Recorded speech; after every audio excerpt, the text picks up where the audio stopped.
Got the sweets meal. It's 7:05. I'm on the way to Coleraine to the Riverside Theatre to do support for Northern Irish comic legend Patrick Keelty. I've done warm up for him a couple of times, and it's weird because people are paying 20 odd quid to see him. Maybe they've seen him before, they've followed his career over the years, so when you come on to do warm up, they're a bit like, who's this dick? So it's about a 1 hour drive. So I'll go up, I'll prepare for the gig a wee bit and decide what material I'm going to do, and then on the way back I'll stop at the Domino's in Ballymena because it now has a sit-in facility. So I'm excited about the gig, but I'm also very excited about that. It was more difficult whenever I was working sort of 9 to 5 hours, because there was times when I would maybe be gigging in Dublin that night or somewhere else down south.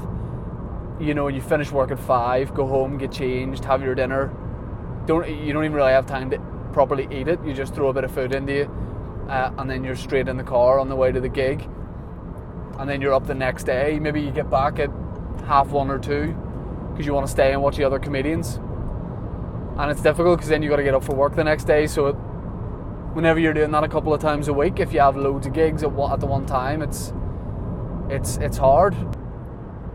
I'm about 15 miles away from the venue, and this is when nerves will sort of start to kick in, especially because I haven't played this place before, so that's what I'm normally thinking. I get a wee bit like, well, what's the layout going to be like?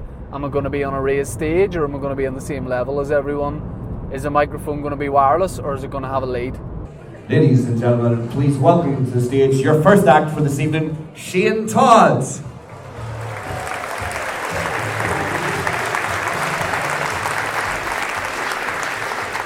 Hello! You got to be like pretty quick out of the blocks, which is one thing that I'm naturally not very good at, so it means I've got to change it up a wee bit. Give it up for the brilliant Terry McKay!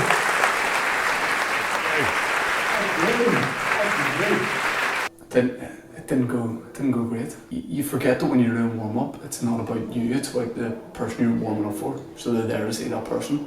But that's hard to get into your head as a comedian, that they're not there to see you. I'm generally pretty critical, so I mean, after a bit of time, I might be like, yeah, it was actually grand, you know. But I could have done a wee bit more energy. I should have been a bit more energetic, especially when you're doing that warm up. You've got to come on and like physically warm the crowd up. When you're doing sort of comedy clubs, you're headlining, you're on last. They're already like warmed up, so you sort of should do maybe a bit of, I should have done a bit of sort of crowd stuff at the start. I think it's a case of they're here to see Paddy Keelty tonight. Yeah, you know, it's like his audience. Exactly. You right. know, and I'm filling time where they could be seeing him, if you know what I mean. They're like, I'm just like, you know, they're like, hurry up and get him off so that we can see the main man that, you know, they're here to see. So, like, I'll know that next time I've done 4 of his shows now, that if I do any more, or some similar sort of warm up, I'll know to give more energy if I'm on first. Whenever you do one like this, you question everything. Like I know I can put on a good show and I can do a good set, but then just one bad one or one that didn't go to plan, and I'm like, fuck, I can't do stand up. Why do I do stand up? It's mad how, like, he's just finished Terry, he was on first. Listen to the reaction, and now I'm thinking, fuck, I wish I had been on second, but that has nothing to do with it. I just didn't perform as well as I could have tonight. It takes me about a day and a half to really reflect on a gig and go, was that good or bad? Sometimes I'll walk off and be like, that was good. And then 10 minutes later I can be sitting there fuming going, it was actually shit. So, I don't know. I don't know whether in time that'll pass, but I've been doing it for ages and it hasn't, but I don't know. Maybe, but it's a good thing as well because you're constantly critiquing yourself. And like, when I get home tonight, I'll go through that set and go, why did that not work? Why did that work? So, right, so gig's over. To Domino's we go.